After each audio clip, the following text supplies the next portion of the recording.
Shalom Sobat PKKPN UP dimanapun kalian berada. Jumpa lagi dalam program Sharing of the Month edisi bulan Juli. Perkenalkan, nama saya Febrianto Tabang Tandililing dari jurusan Teknik Elektro 2019.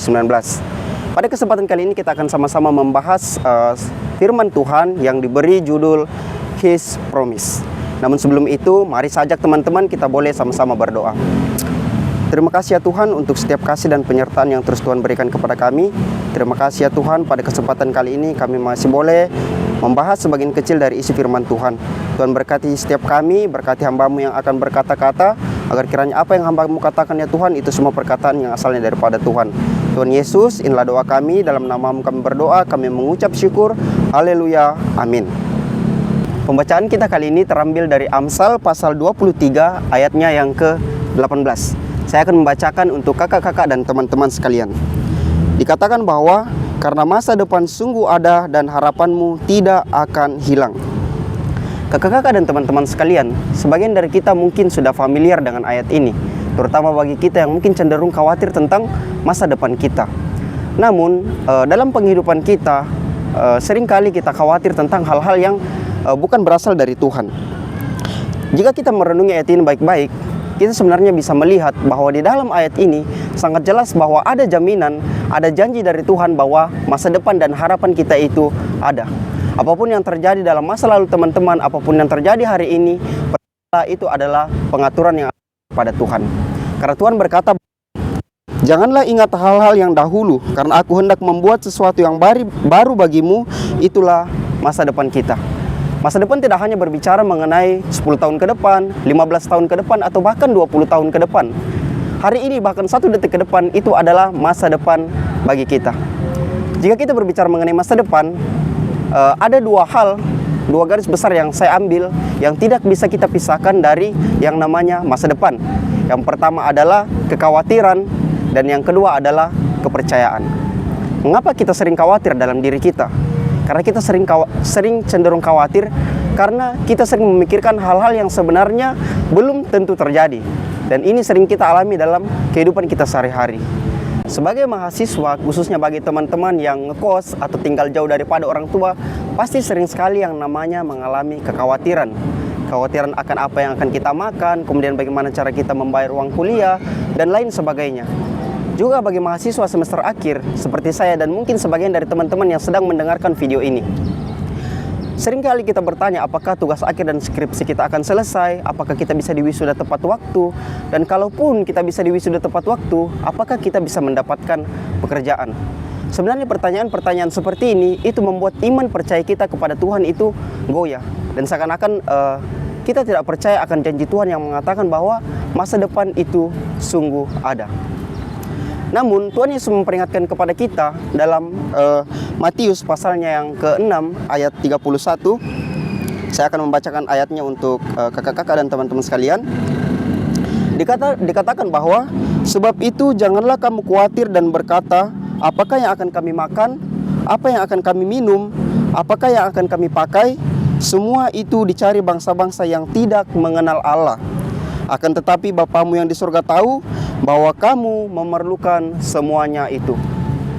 Dalam ayat ini sangat jelas Tuhan Yesus memperingatkan kepada kita bahwa kita tidak perlu khawatir tentang hidup kita, karena Bapa kita di surga tahu bahwa kita memerlukan semuanya itu. Namun di ayat selanjutnya sangat baik Tuhan Yesus mengatakan kepada kita bahwa carilah dahulu kerajaan Allah beserta kebenarannya, maka semua itu akan ditambahkan kepadamu. Ini berbicara mengenai iman kita kepada Tuhan. Mengapa kita perlu mencari Allah terlebih dahulu? Jawabannya sederhana adalah karena Tuhan adalah sumber segalanya bagi kita. Dia adalah sumber segala sesuatu bagi kita. Ia mau kita memprioritaskan Dia, Ia mau kita mengandalkan Dia dalam segala sesuatu. Karena dalam Matius pasal 22 ayatnya yang ke-37, di sana dikatakan bahwa hukum yang terutama dan pertama adalah mengasihi Tuhan Allah kita. Kakak-kakak dan teman-teman, banyak sekali kisah tokoh-tokoh dalam Alkitab yang bagaimana ketika mereka memprioritaskan dan mengutamakan Tuhan, akhirnya masa depannya boleh dijamin oleh Tuhan. Salah satu tokoh Alkitab yang mempunyai teladan itu adalah Daniel. Daniel ini adalah salah seorang tokoh dalam Alkitab yang mempunyai teladan yang sangat baik mengenai perkara percaya dan memprioritaskan Tuhan. Ketika pada saat itu dia 2 kali hampir dibunuh oleh 2 raja yang berbeda, akhirnya dia boleh tetap selamat. Kenapa? Karena dia senantiasa memprioritaskan Tuhan.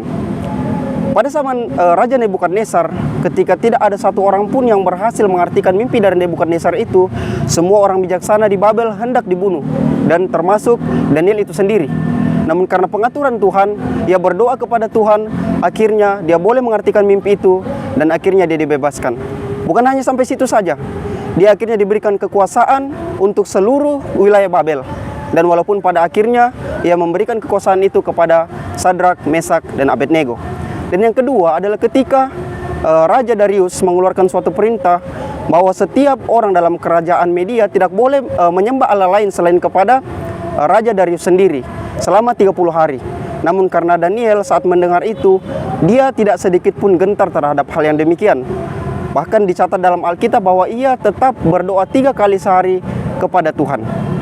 Nah, dalam cerita ini, ketika dia didapatkan, ketika dia ketahuan dia menyembah Tuhan, akhirnya dia dimasukkan ke dalam gua singa. Namun karena pengasihan Tuhan, karena pengaturan Tuhan, ia lagi-lagi tidak mati. Dan akhirnya apa? Ia dibebaskan dari penjara itu, dan kembali lagi dia diberikan suatu kekuasaan untuk menguasai wilayah Media pada saat itu. Dan bukan sampai situ saja. Bahkan Raja Darius mengeluarkan satu perintah bahwa barang siapa yang tidak menyembah Allah dari Daniel ini, maka ia akan dibunuh. Yang kedua adalah kisah Yusuf. Sebagian dari kita yang sedang menonton video ini mungkin sudah sangat populer dengan kisah Yusuf. Bagaimana ia dijual oleh saudara-saudaranya ke Mesir, kemudian dia dijadikan seorang budak, dan akhirnya dia boleh bekerja di salah satu seorang pegawai Mesir pada saat itu. Nah, ketika dia sampai di Mesir, permasalahannya tidak berhenti sampai di situ. Dia difitnah oleh istri bosnya, istri tuannya, dan akhirnya dia dimasukkan ke dalam penjara. Namun apakah harapannya hilang? Apakah Tuhan meninggalkan dia? Jawabannya tentu tidak. Justru dari perkara ini, dari permasalahan ini, akhirnya Tuhan mau mengangkat derajat dari Yusuf. Dia akhirnya ketika tidak ada seorang pun yang bisa mengartikan mimpi dari Fir'aun pada saat itu, dia akhirnya diberikan hikmat oleh Tuhan dan dia berhasil mengartikan mimpi itu. Setelah dari itu, dia akhirnya diangkat menjadi orang nomor 2 di Mesir. Setelah kejadian itu, dia akhirnya bisa berhasil menyelamatkan kelaparan 7 tahun pada saat itu. Dan melalui peristiwa itu juga, dia bisa menyelamatkan ayahnya, keluarganya, bahkan saudara-saudaranya yang sudah menjual dia dari kelaparan. Inilah kekuasaan Allah, inilah pengaturan Allah, inilah janji Allah bagi masa depan teman-teman dan saya. Dari kedua tokoh ini kita bisa belajar bahwa di tengah kekhawatiran, di tengah bahaya, bahkan ketika kita merasa sudah tidak ada harapan lagi bagi masa depan kita, percayalah bahwa sesungguhnya Allah telah menyediakan suatu rencana yang indah bagi masa depan kita. Namun satu poin yang perlu kita garis bawahi dari kedua kisah ini, bagaimana mereka boleh sama-sama berhasil ketika mendapatkan sebuah permasalahan adalah karena mereka mendekatkan diri dengan Tuhan, adalah karena mereka mau datang kepada Tuhan. Dalam Yeremia pasal 29 ayat yang ke-11 dikatakan bahwa sebab aku ini mengetahui rancangan-rancangan apa yang ada padaku mengenai kamu. Demikianlah firman Tuhan, yaitu rancangan damai sejahtera dan bukan rancangan kecelakaan, untuk memberikan kepadamu hari depan yang penuh harapan. Oleh karena itu, sebagai anak-anak Tuhan, kita perlu terus percaya kepada Dia, percaya kepada janji-janjinya, dan percaya kepada pengharapan yang asalnya hanya daripada Dia. Ketika kita merasa down, ketika kita merasa bahwa tidak ada harapan lagi, datanglah kepada Dia. Karena Dia berkata dalam Matius pasal 11 ayatnya yang ke-28, Dia mengatakan bahwa marilah kepada aku semua yang letih lesu dan berbeban berat, aku akan memberikan kelegaan kepadamu. Amin. Mari kita berdoa. Tuhan Yesus, kami mengucap syukur kepadamu ya Tuhan untuk firman yang boleh kami baca dan firman yang boleh kami sharingkan pada saat ini.